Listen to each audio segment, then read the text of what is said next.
manifestation of support rather than interpellation. However, Mr. President, with the permission of the distinguished minority leader, I would like to be clarified first on the definition of extraordinary rendition.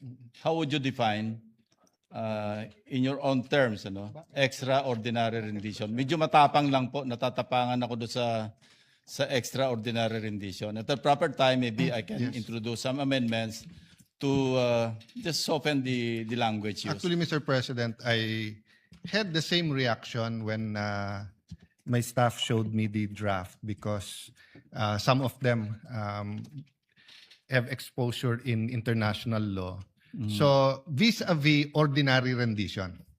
So ordinarily, a local court issues the warrant, and then if there's an extradition request, then based on the extradition request, it's given to a local court. The local court will then issue its arrest warrant and then would allow the extradition. But for countries who allows extraordinary rendition, so some countries do not allow. For example, Venezuela, pero kinuha pa rin yung leader nila. So I think that was the intent to just emphasize that if it's not an extradition request, it will be a extraordinary rendition of arresting and what's the better word of exporting or of extraditing a Filipino? Yeah, I have a definition of extraordinary rendition. Refers to the transfer of a person, usually a suspected terrorist or criminal, from one country to another without formal legal procedures, often to a country where the person may be interrogated outside normal judicial safeguards. So it's quite strong, Mr. President. Yes. And if we're dealing with the ICC, I don't think the proper terms or any country that we have extradition treaty with, mukhang I think we should change the language from extraordinary rendition to another. Yeah. Just to explain, Mr. President, and then I have no objection to changing it. It is really used by defense lawyers, not only in the ICC but other courts, when someone is taken from their country and brought to the international courts without first passing the local courts. But as you said, Mr. President, it's not only kasi may connotation by denotation. So I would be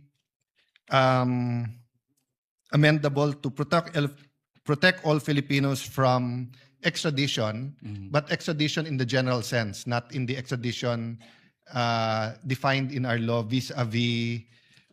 The complication here, Mr. Why President. not just use rendition? Because rendition simply means handing over a suspect to another jurisdiction, whether it's another country or an international court.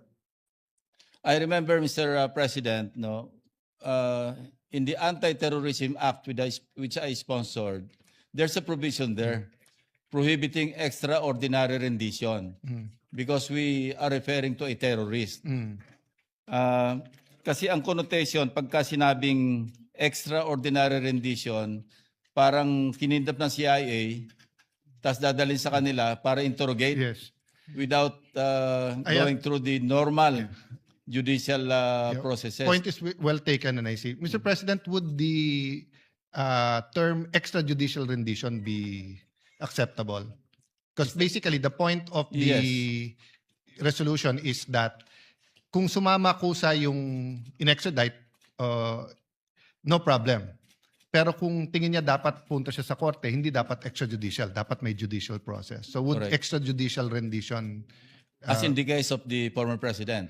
I'm amendable to taking out that paragraph because I want to look at this prospectively. I think there will be some political color if we talk about what happened in the past. And besides, Mr. President, that case is with the Supreme Court.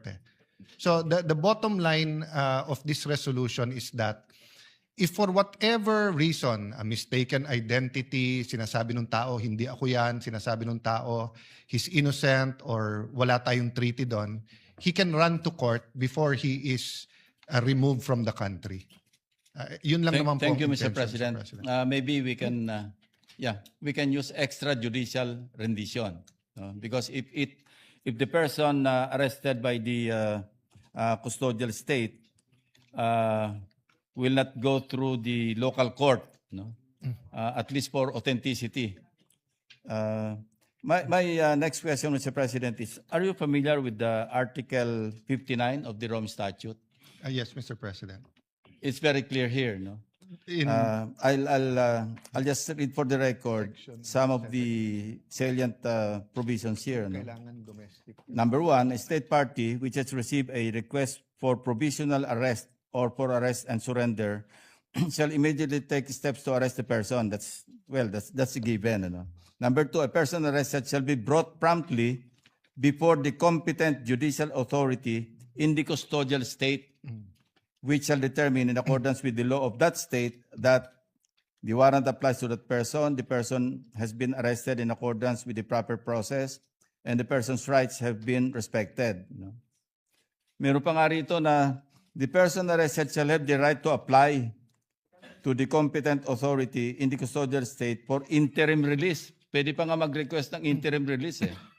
But of course, pag ginrant yung interim release, the custodial state will have to inform the ICC or the International Court. So it's very clear even in the Rome Statute na hindi pwede yung basta pagka-aresto, diretso sa aeroplano para i-deliver. Yes. And it's the Rome Statute.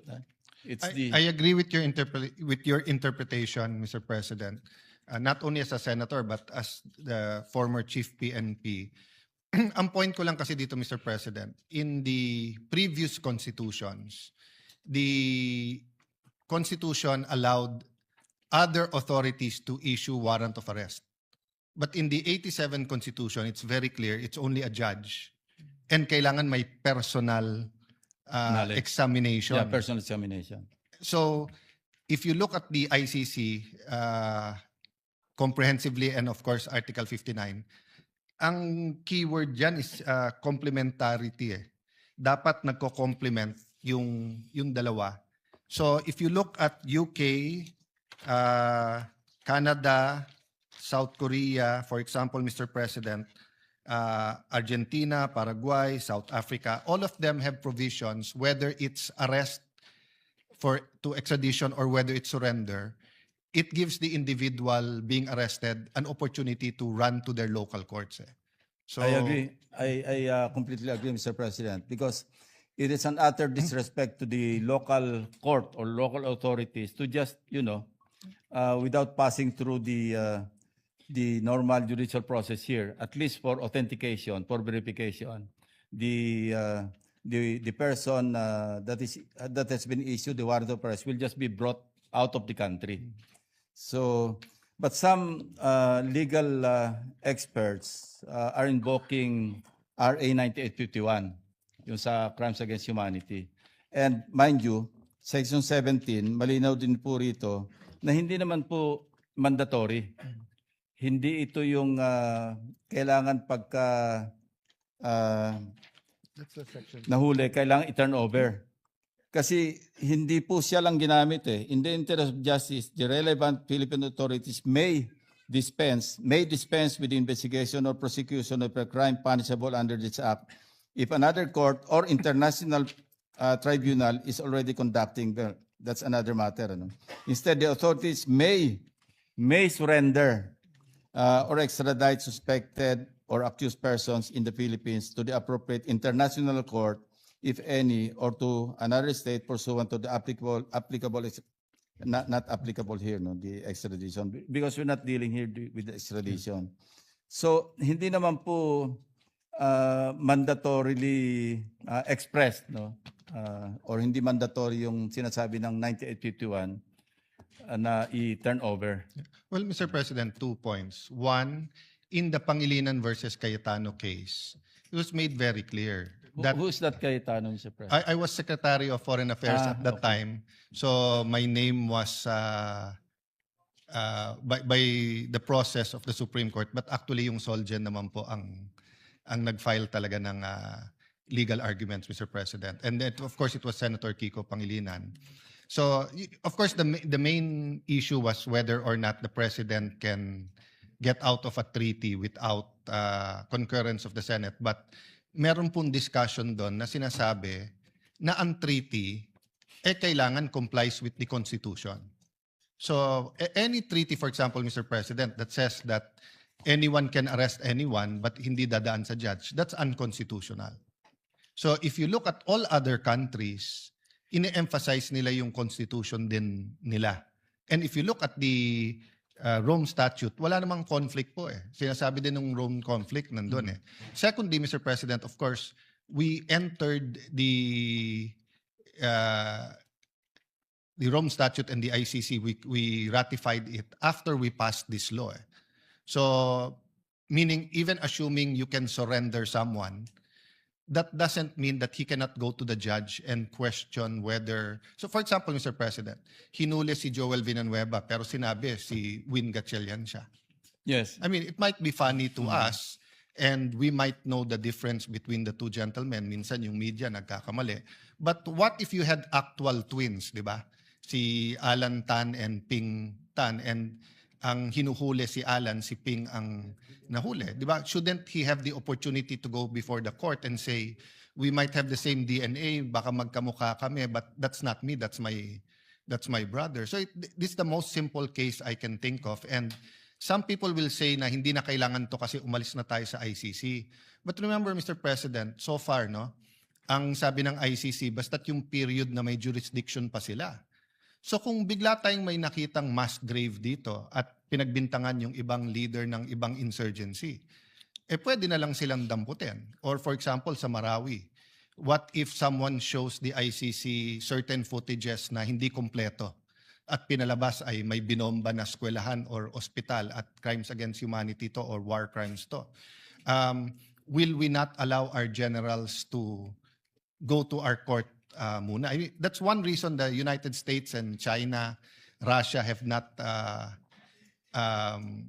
ratified or have not joined the ICC because nga of the wartime actions of their military. But in our context, Mr. President, recently, even just former Justice Secretary Aguirre was named dun sa co-conspirator. Ang lapit na ho sa presidente nun kasi alter ego na yon eh. So for example, no, and I hanga ako sa tao na to, no, but and there's no imputation of anything to him, but for example, Mr. President, Secretary Anyo is now our national security advisor, but he was the ILG during Marawi. I cannot see a situation where the ICC wants to arrest him and bigla na lang natin siyang isasakay sa plano without him being allowed to go to court, no, or to the Solgen to what do you call this, to make representations in our local court. So, dun papunta, Mr. President, yung aking thinking sa resolution na to. Yes. You mentioned mistaken identity because of some lookalikes, ano? And you also mentioned Vitaliano Aguirre. And I have a staff member who looks like Vitaliano Aguirre. He's here. Oo naman. Mr. President, Vince Dizon is also here. So, talagang totoo yung sinasabi nyo. Kailangan talaga dumaan sa local court para man lang ma-authenticate yung real identity ng person who is subject of a warrant of arrest. No? And are you also familiar with Article 89 of the Rome Statute? Not so much with Article 89. Dito Mr. po, President. ganun din. Wala namang konflikto sa article kanina, sa 59, or what's that? Anyway, nakalagay dito, the court, meaning the international court, may transmit a request for the arrest and surrender of a person together with the material supporting the request outlined in Article 91, that's another article, to any state on the territory of which that person may be found, and shall request the cooperation of that state in the arrest and surrender. Anyway, minention din dito na state parties shall, in accordance with the provisions of this part and the procedure under their national law. No? When the national law that is referred to here is 9851, which I mentioned earlier, as I mentioned earlier, hindi naman po mandatory yung Sir President, I agree with the gentleman, Senate President Pro Temp, and I think it falls upon the Supreme Court to come out with its rules. Yung isang reason po nagbunsad sa akin na i-draft tong resolution na to, nung in-announce ng ICC na meron silang tinatawag na secret warrant of arrest. And I understand, kasi nga if you're dealing with war crimes or with genocide, Mr. President, and you're talking about dictators that have billions of dollars and can hide all around the world, you don't want to give them advance notice. But on the other hand, Mr. President, if you look at our Constitution, the person has the right to see the warrant and to be informed of the charges. And my interpretation is a local judge has to see that. So for me, there's no conflict if the Supreme Court has certain rules regarding that. No? So meaning, halimbawa po, Mr. President, pag dumating yung request dito, mapunta sa isang judge, he's not allowed to discuss it or announce it publicly until he issues the warrant of arrest and then an operation for the arrest. Ang point lang sa akin, Mr. President, before he is removed from this country, ma-redress niya pa rin yung sarili niya sa korte. Yeah. Thank you, Mr. President. And as I mentioned earlier, I fully support this Senate resolution, of course, subject to style, Yes, based thank on you, what Mr. we have agreed earlier. So that's all, Mr. President, and I will continue to support this resolution. Thank you very much. I thank you, Mr. President, for that interpolation, and maybe we can look at the whereas clause that can be interpreted as political and not only subject to style but also in substance, so that this can be a bipartisan measure that will ensure the constitutional rights of all Filipinos. Thank you very much, Senator Lacson, for that interpellation. Thank you very much, Mr. President and Madam President, and to our dear colleague. Senator Cayetano, our Minority Floor Leader, I just got a text message. There's just some proposed amendments. There are no longer any more interpellations, so maybe we can close the period of interpellation. And on Monday, I believe the Senate President would like to propose amendments together with Senator Lacson and Senator Kiko Pangilinan as well. Yes. So if it's all right, we can close the period of interpellation for And the Mr. moment. President, our staff can also Work together. discuss so that we can consult everyone and reword it. I think it's a good day and a good opportunity to just clarify this. And may I just emphasize again, in the end, unless kasi we amend this Republic Act or come up with a new law, which will take time, it really falls, this is really a sense of the Senate. And I think one of the addresses will really be the Honorable Supreme Court. They did come out with rules for extradition. But I think there was a statement that it might not be applicable to rules of surrender under this RA. So maybe some clarity will come out of this. So again, thank you, Majority Leader, and to Thank you. our Madam Senate President. So with that, Mr. President, Madam President, the status is that we are After close, after close. may manifestation. Monday pa tayo magko-close. Monday pa. Yes, Interpellation, yes. With that, Mr. President, Senator Bam Aquino pala wants to interpolate still on Monday, if that's all right, sir. Minority Floor Leader. I just got the message. He's not here. He's out of town. So with that, Mr. President, we move to recognize first before we suspend consideration, Senator Christopher Bongo. The gentleman from Davao, Senator Bongo, is recognized to interpellate. Mr. President, in relation to our effort to protect all Filipinos against extraordinary rendition, allow me to deliver a manifestation. Actually, it's not a interpellation. To Mr. deliver a President- manifestation, the gentleman is recognized. Mr. President, members of this August chamber, I rise to today to mark a date for many Filipinos will never be forgotten. Nagkataon rin po ngayong araw na ito, exactly March 11,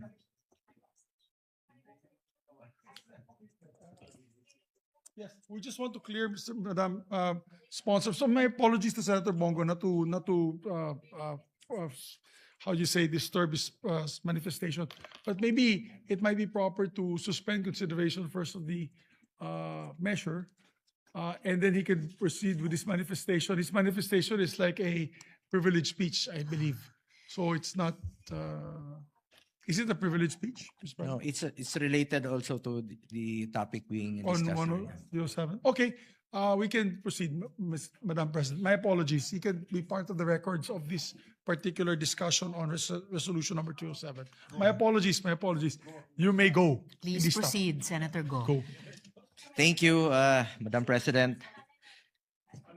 Members of this August Chamber, I rise today to mark a date that for many Filipinos will never be forgotten. Nagkataon rin po, exactly today, 1 year na po, no?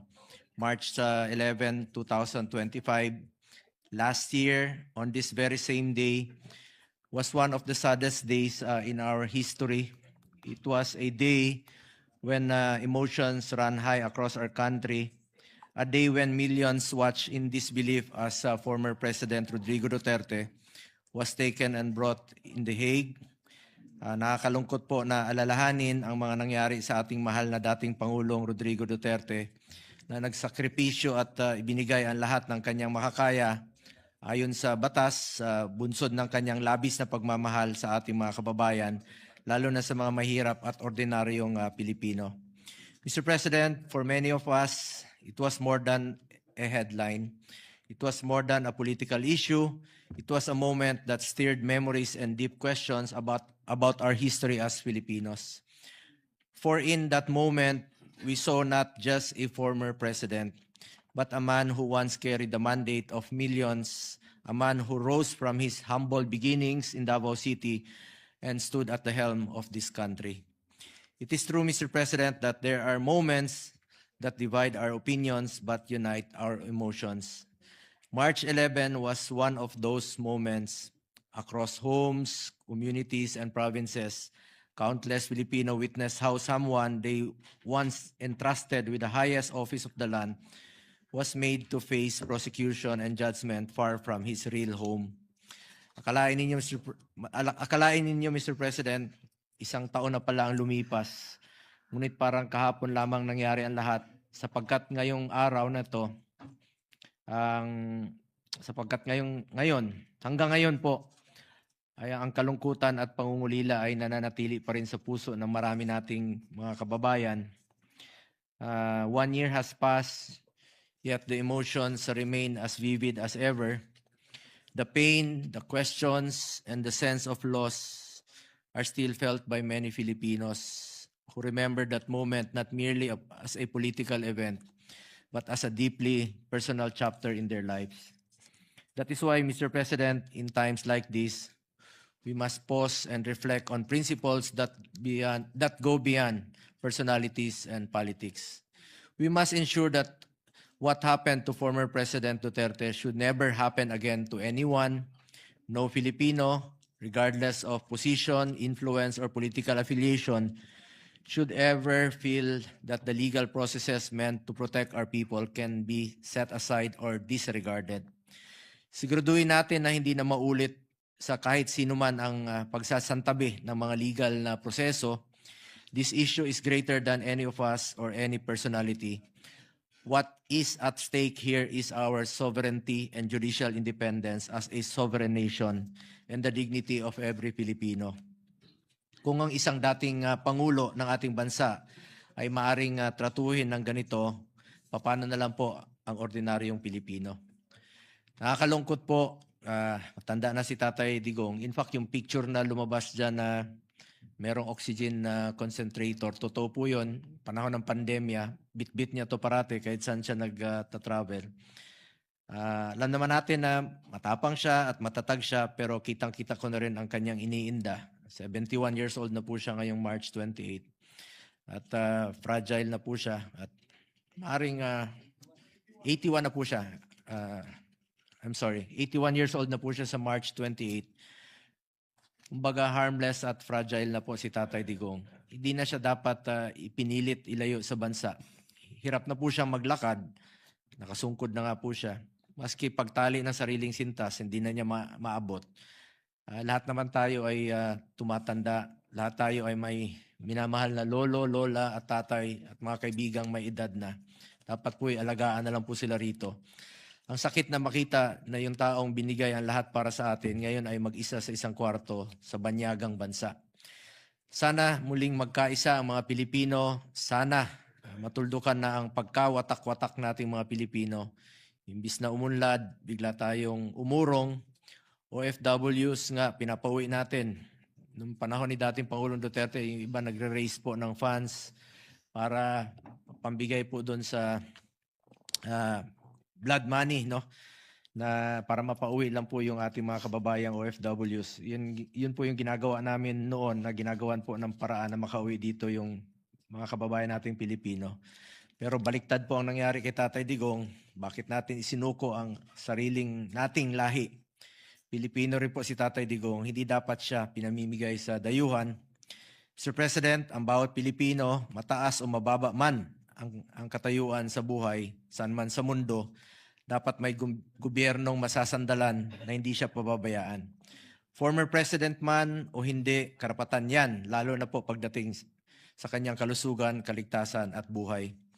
Mr. President, the world today is full of wars, bombings, and mass killings. Walang kasiguraduhan ang bukas para sa lahat. We will never know what will happen tomorrow, and in times like this, let us take it as a call for Filipinos to come together. Let us stand as one, no matter our status, our color, or our political beliefs. Siguraduhin natin na ang bawat Pilipino, anuman ang kanyang estado, kulay at paniniwala, o kinabibilangan sa politika, ay protektado at nirerespeto po ng estado. And today, wherever history ultimately places our former President Duterte, one thing remains undeniable. He became a defining figure in the lives of millions of Filipinos. Finally, Mr. President, I humbly ask for everyone's prayers for former President Rodrigo Duterte, prayers for his health, his safety, and his well-being. May he be protected, guided, and keep strong as he faces the days ahead. Maraming salamat po, Mr. President.